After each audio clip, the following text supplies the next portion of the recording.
represent MYM, or sorry, vVv before he left for Root. I'm telling Ostkaka to give me his POV, otherwise we're just going to catch from one POV.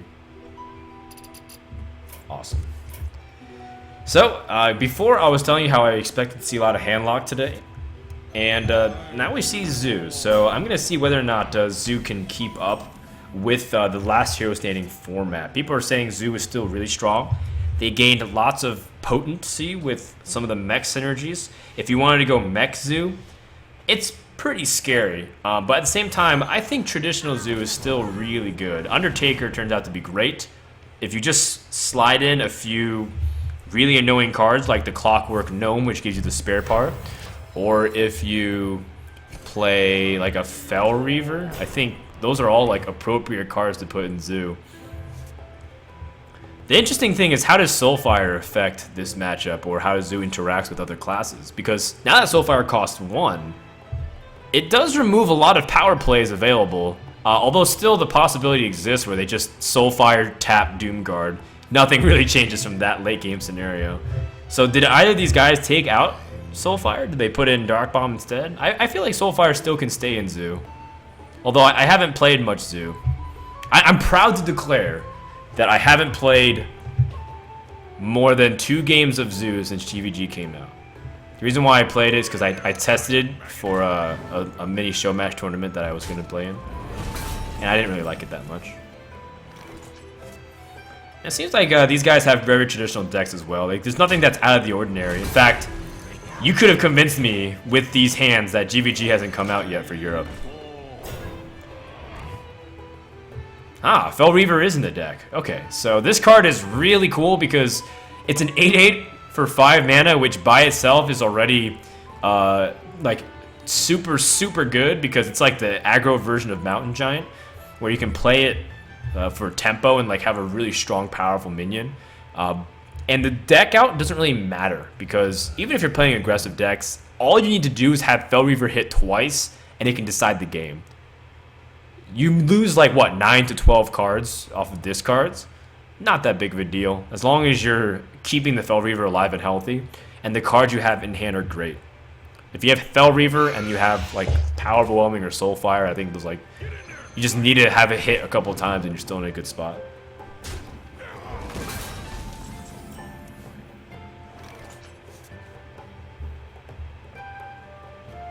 Ooh, Nerubian Egg. So this is very traditional from Skip. I mean, Nerubian Egg isn't a card that you should swap out when you look at GVG because it synergizes so well with Abusive Sergeant, Dark Iron Dwarf, Defender of Argus, if you have Power Overwhelming. But again, I'm looking for any cards that might influence this that's come from GVG. Otherwise, it's just pretty much straight up combat math. You play Nerubian Egg, and you take out the Abusive Sergeant, you just push for face. I mean, it depends on how you also want to pan it out, but Knife Juggler is also a viability too, if you want to go for some juggles. I'm always scared of it because on turn 4, you always can get some really powerful plays from the opponent because of Defender of Argus. Oh, but sniping that 2-1 was so important. Oh my goodness, if you didn't snipe that 2-1, if you hit the knife, if you hit the face or you hit the Haunted Creeper instead, that would have been such a big deal. Alright, so Skip has some balls. I would have gone for Nerubian Egg because it makes your board a lot more resilient, and this matchup is so much about the board for me. And because it's just about how much you're able to start getting in damage and snowballing. But the risk did pay off, and now there's no clear way to deal with this Knife Juggler at the moment. I mean, you just have to play what you have, right, and kill off the Flame Imp.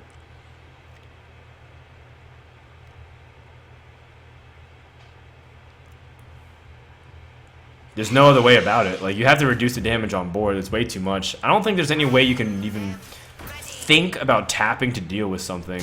You just have to hope that your opponent juggles, keep hitting the face.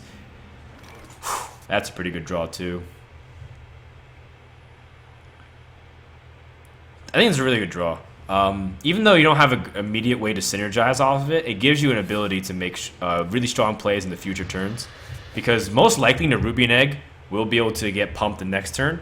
And the fact that he also has a 1 mana cost card the following turn gives him a very clear turn 5 play. So Dark Iron Dwarf with this Nerubian Egg is going to be so good in 2 turns. Well, this turn plus the next turn.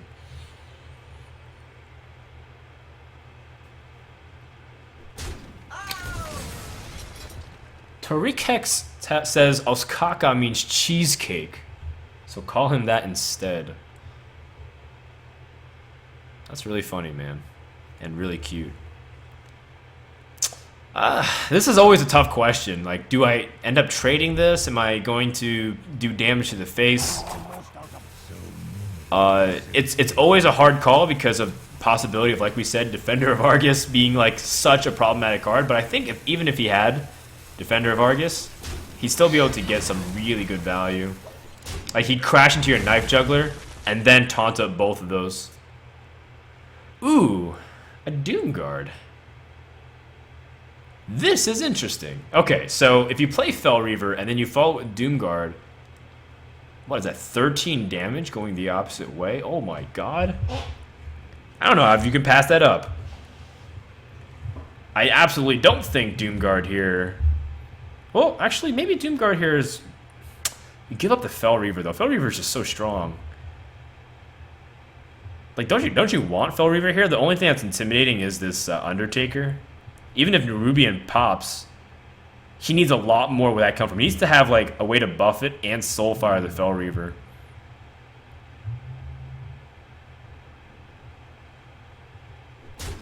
Yep. So he kills off the Undertaker, so that way these 1/1s challenge the Knife Juggler. That's actually a very smart play. Assuming it works out in his favor. Knife Jugglers can do wondrous and mysterious things. Include win/lose you the game. So Skip picks up the Direwolf Alpha. So before he was really banking on being able to use Dark Iron Dwarf to have a really board swinging play. And now instead he's forced to do something else. Might have to ignore this Fel Reaver. In fact, I don't think there's a way for him to kill it. I don't think he has a say in it. He does have to ignore this Fel Reaver. Okay. This is always the most fun part. What do you discard? Pretty okay-ish cards. Yeah, like, whatever happens, he still has an opportunity to... Like, he just wants to pick up a 1 mana cost minion so he can play that plus Doomguard. I don't think Time Rewinder is that valuable. Undertaker. Losing the Lotheb, not a big deal. And Hanso Meccano. That card is also a little bit silly. Now, one thing that's also really interesting, too, is that Skip gets to see... like, what his opponent is playing, too. He gets to have a good picture of, like, oh, he's playing this card, and oh, he's going to be playing this card. So even if Skip loses, he's getting a good scout of what cards he has to play around. Okay, he has Lotheb. Oh, he does have an Enhancer Meccano. So, like, I'll never let him get more than 2 minions if I have the choice. So, all these different factors are coming to his mind as he plays this. Oops, sorry, the overlay has been wrong, guys. I have to change that overlay. And the score. I didn't change that. I'm such a noob. Alright, on the bottom we have Skip. And the player on the top, we have Ostkaka. I'm just a mom and pop shop production, guys.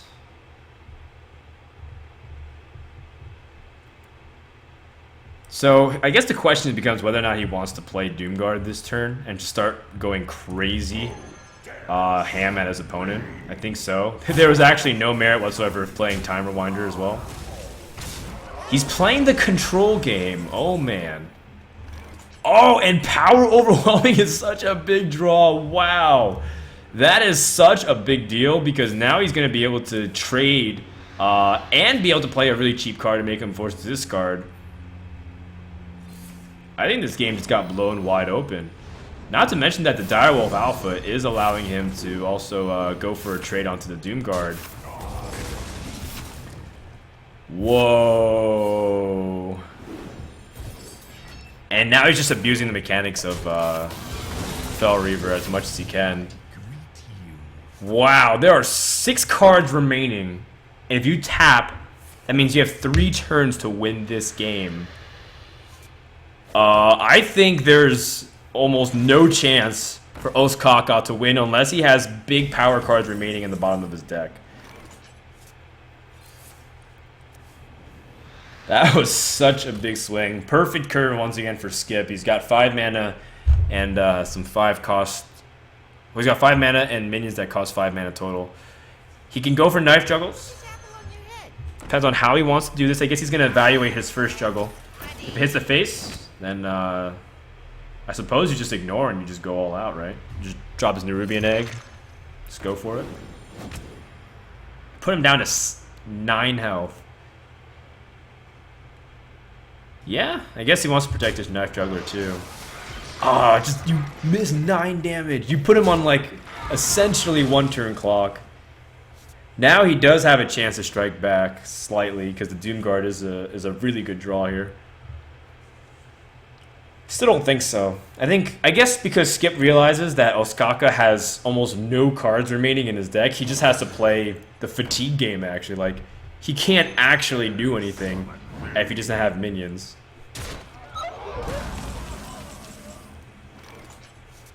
That's a pretty nice draw again.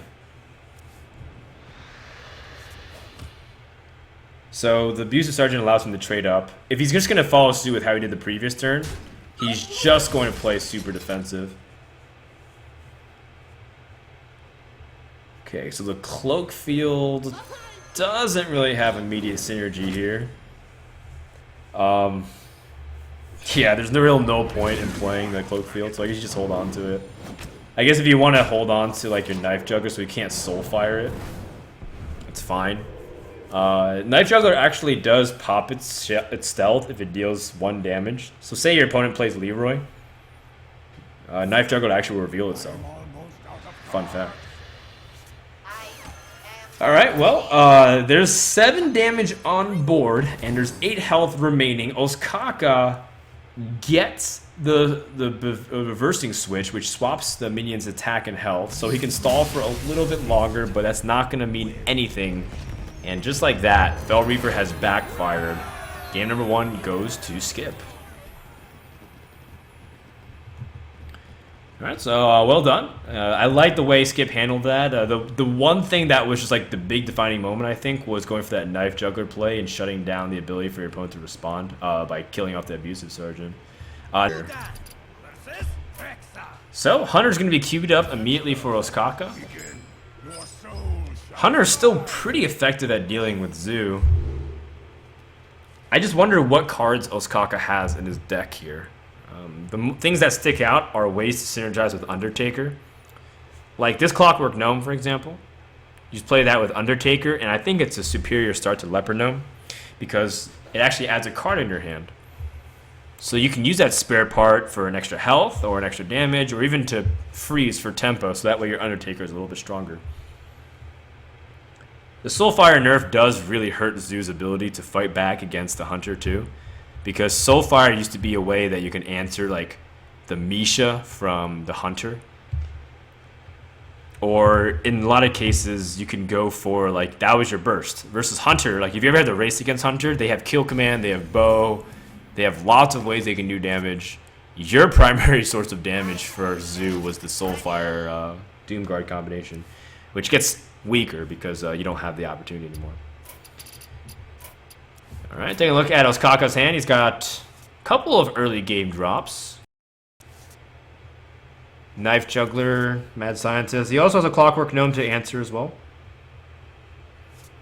Don't think that's a bad play at all. If you don't have Undertaker, it's the next best thing, in my opinion. Or Web Spinner. Web Spinner would have been appropriate.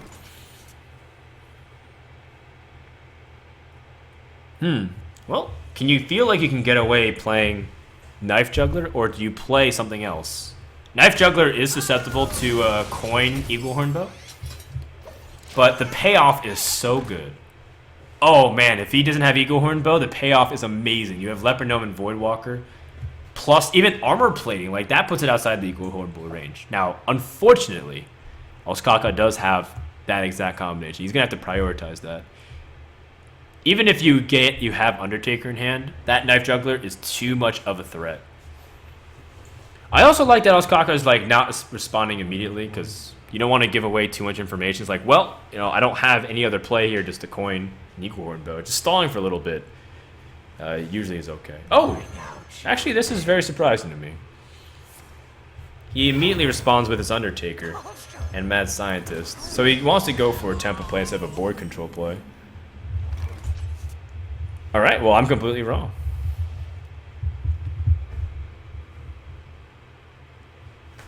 Huh, okay. So this armor plating is actually pretty clutch. Snipe the Undertaker. Play a way to defend your Knife Juggler. If he juggles twice on this Mad Scientist, oh my goodness. That is such a big deal, unless his opponent has the Explosive Trap. Bring out your dead. Leper Gnome to buff the Undertaker instead. I guess it's a read because he doesn't have Eagle Horn Bow. The trap that you also gain from Mad Scientist also can be really important. If it's Explosive Trap, for example, that'd be so big. And that would definitely explain why he went for the play the way he did. Also, the nice caveat is even though Undertaker dies, because Undertaker also challenged the Knife Juggler, the Eagle Horn Bow can get a trap too. So I guess in this department, it makes sense that Ostkaka played the way he did. And I learned something new about how to the way you can fight Zoo as Hunter. Spectator mode, Explosive Trap. So the Explosive Trap is actually a really big deal too against the Zoo because of all their weak health minions. Okay, now it has to be Eagle Horn Bow time, right? Like, it's like the primary way you can get some advantage. You get an extra charge on the bow. And you also are safe against Leper Gnome doing the attack damage, only the effect goes off. Skip, of course, is going to attack here into the face first with the Leper Gnome. If it's Freezing Trap, not a big deal. If it's Explosive Trap, it didn't kill off much of a board. It is a little disconcerting. I wonder if maybe he should have played an Nerubian Egg first, though. Actually, if it was Explosive Trap, he definitely should have played Nerubian Egg. Huh, well, hindsight's 20/20.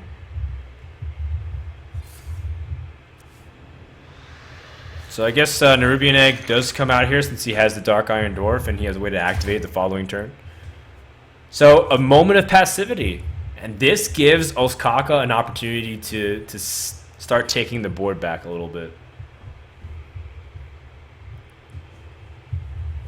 How do you go about it though? Because if you play Knife Juggler and Haunted Creeper, the Dark Iron Dwarf or any kind of way to buff his egg actually destroys the Knife Juggler. So do you play Haunted Creeper and then Hero Power because you're trying to anticipate your opponent being able to build off the board for this? Because if you play just a Haunted Creeper, you can also trade that into a minion, let the Death Rattle go off, and then get 2 more juggles. So the Haunted Creeper is more of a board control play. Not to mention you also do get a reasonable amount of damage.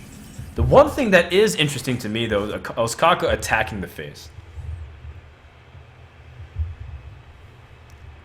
Those 2 bow charges might be super important, like to get past his Voidwalker and then something else.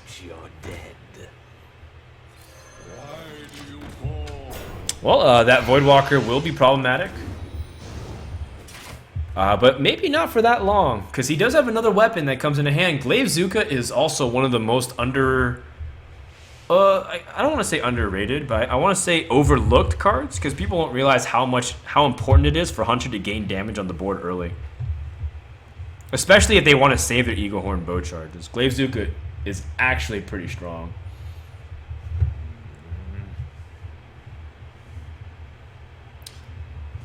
So how do you go about this turn then? Lotheb to shut down whatever your opponent can play, and it's on curve. It's the strongest minion available. You can't guarantee a good juggle off this Haunted Creeper. But at the same time, if you don't pop it now with the Knife Juggler, most likely it'll be easily taken out in the following turns. So we'll see. Lotheb is the strongest way to play this turn, though, because you do have the 5/5 And if he has Soulfire or Power Overwhelming, you won't be able to play it without giving up his entire turn. Oh man, that's a double buff. Whoa. Both of these guys have the same exact battle cry, and that is a big deal. Now you can deal with Lotheb pretty easily. Question is, does he pop the egg, or does he keep it while using his Haunted Creeper instead? Well, I suppose this is where you're Ostkaka, and all you pray is your next card is Unleash the Hounds. Huh, that's actually not too bad either. So you Hunter's Mark one of these 4/4s. You crash the Haunted Creeper into one of these things, and then you have the Jugglers try to do the rest.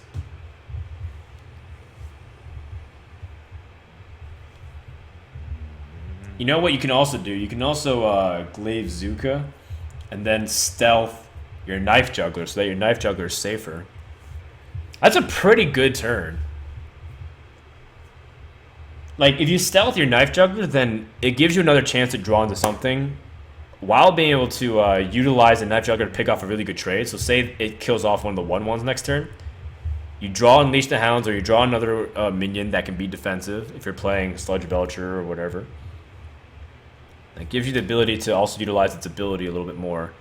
So, a lot of options here for Ostkaka. Depends on how he wants to play it.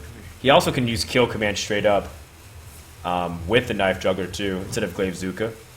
The Glaive Zuka just allows him to do another removal though. That's just what's nice. Juggles on 2/1. Alright. Medium result. I do like this play a lot though. Stealthing on this Knife Juggler and then attacking the 2/1. So that is a really powerful turn. How does Skip respond to it? Most certainly going to tap. Pilot Shredder is a very sticky minion. It's really strong too.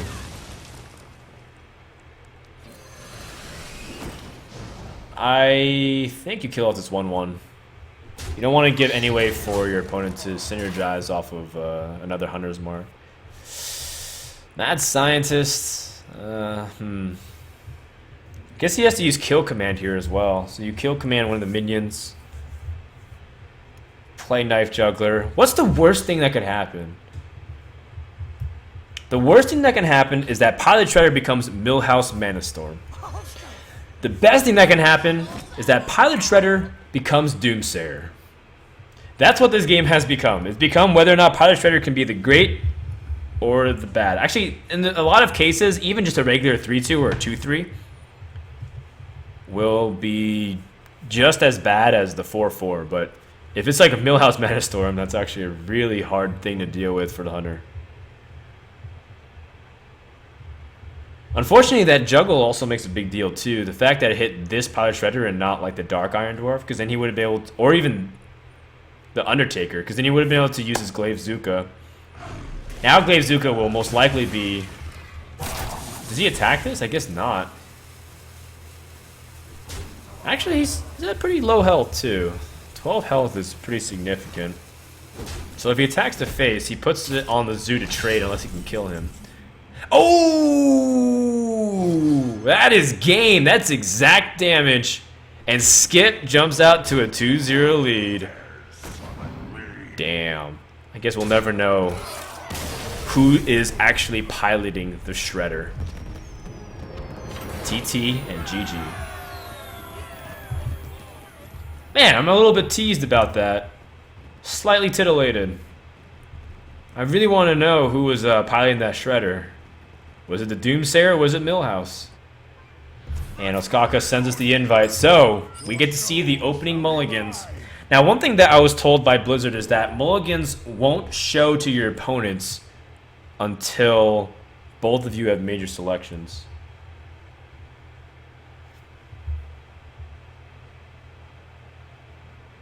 So you will have the opportunity to hold on to it as long as you can, but it won't really matter because it's Zoo. It's already been discovered, but it's just a little fun fact that I picked up along the way.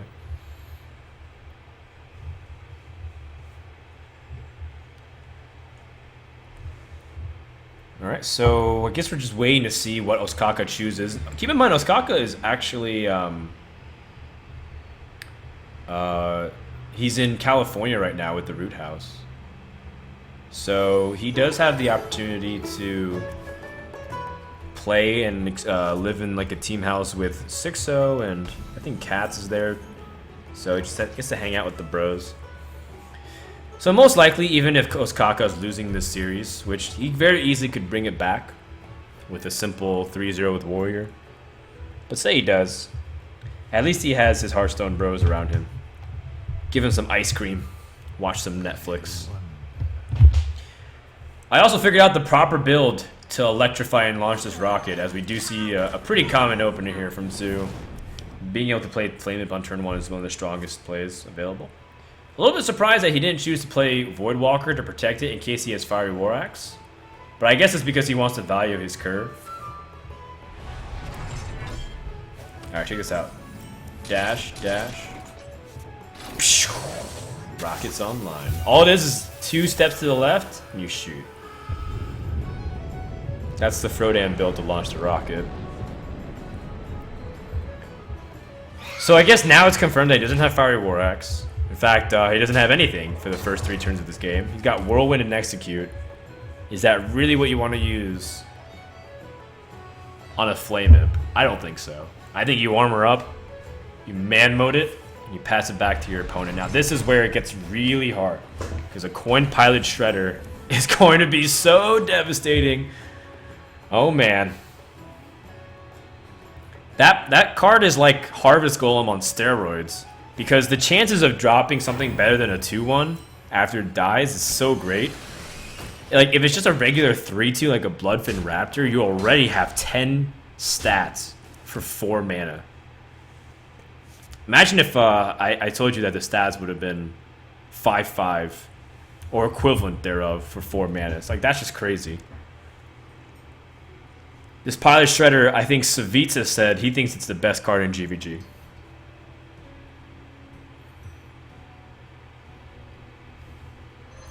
Alright, well, Death Spite, there's no other way to go about it. He has to deal with this Pilot Shredder to take the least amount of damage over the next 2 turns. Money Berserker! So you taunt everything except this. So you taunt the Flame Imp and the Haunted Creeper. So that way the Whirlwind enrages him. Oh my goodness. Wow, that changes everything. Well, I guess he taunts the Amani Berserker. So that way, he also protects the spiders. Okay, that makes sense too. I guess he's not being greedy. If you taunt the spiders, then he attacks the spiders and the Whirlwind effect kills it off. But then... well then he also has Execute. I just saw that. Execute in hand actually does make that effect matter a lot less. So well done. Skip recognizing that most likely your opponent has an answer to do something, but just on the off chance he has Execute, it doesn't really matter as much. So what do you choose to do here, Ostkaka? You drew Sludge Belcher. You finally drew something you can play instead of these really heavy-hitting Dr. Booms and Baron Geddons. Will it matter, though? If this is like a 2-mana death rattle, oh my gosh, or even just a 1-mana death rattle, Undertaker becomes crazy.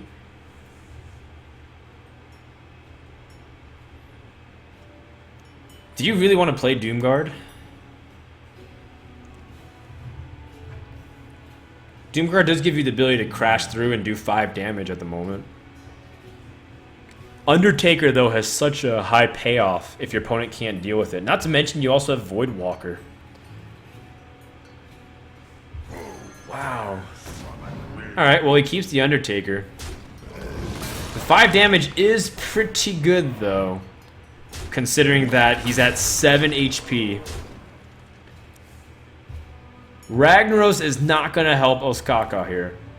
Execute on the Doomguard. Whirlwind doesn't really save him that much. In fact, Whirlwind only takes power off the board by 1.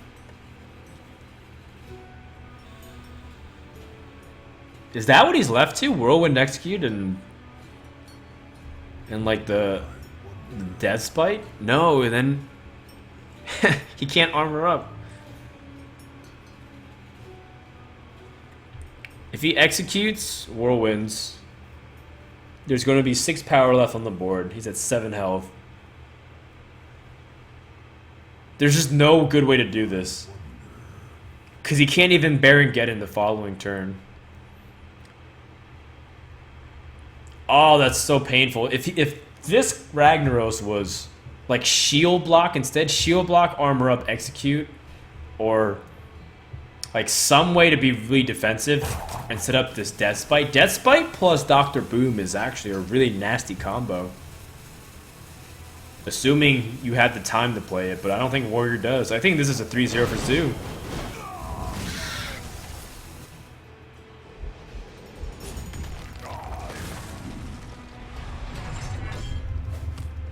Oh man, now the teleporter doesn't even know what to do. It looks like it's going crazy. Zoo is going to win this game. Soulfire to end things.